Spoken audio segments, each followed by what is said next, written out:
bagaimana cara orang tua mengenalkan Islam pada anak. Dan seringkali itu lewat sesuatu yang menurutku ya cara yang nggak bagus. Misalnya contohnya kayak memperkenalkan Islam cuma kayak bebannya doang. Kalau kamu nggak sholat, kamu dosa. Kalau kamu nggak sholat, nanti Abi masuk neraka loh. Kalau kamu nggak sholat, nanti umimu disiksa loh di neraka dan segala macam. Itu kan dia jadi takut tuh. Ketika ngeliat agama, dia jadi nggak nyaman ketika ngeliat agama. Misalnya ketika orang pergi ke masjid ya, terus kemudian orang, jangan berisik, orang lagi sholat. Lah, namanya anak kecil gitu kan ya. Yang menarik adalah apakah pertanyaannya ada seperti itu di dalam zaman Rasul? Jawabannya nggak ada. Oh, nggak ada ya? Nggak ada. Bener-bener masjid itu tempat bermain anak kecil. Oh. Rasulullah itu ketika lagi sholat itu Hasan dan Husain itu main-main di punggungnya Rasulullah.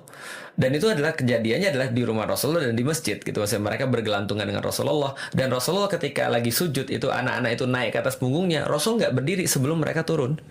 Artinya Rasul sangat ramah dengan anak-anak.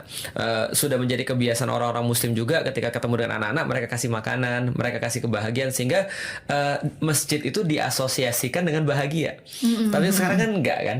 Masjid kan diasosiasikan dengan sesuatu yang bersifat sakral, sesuatu yang bersifat kayak cuma untuk sholat dan segala macam. Maka lihat coba lihat sekarang anak-anak ketika tarawih di Ramadan, mereka pasti diomongin sama pengurus masjid kan, kalau mau ribut di luar aja, kan gak enak tuh kayak begitu tuh.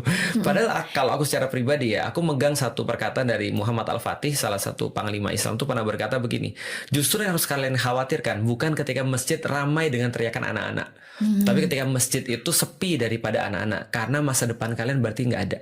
Wah, ini ngena banget sih Ustadz kata-katanya. Karena ini juga sebenarnya menjadi kegalauan para mama ya. Karena kemarin juga baru banget saya melihat sebuah ulasan yang jadi mama ini ingin sekali udah lama mungkin ya nggak ke masjid karena kan saya juga ngalamin ketika melahirkan tidak puasa, ketika menyusui juga lebih baik di rumah. Ingin balik lagi tapi anaknya masih kecil dan mungkin nggak ada yang liatin kalau ditinggal di rumah ya. Betul.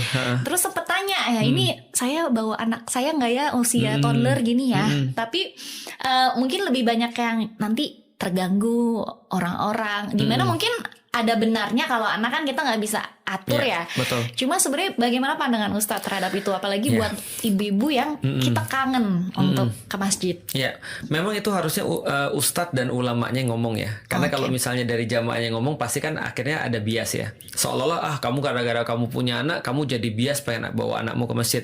Tapi memang harus ulama dan ustadznya. Kayak aku misalnya ketika aku bilang di masjid, kalau misalnya ada anak-anak nggak ada masalah, kita harus maklum.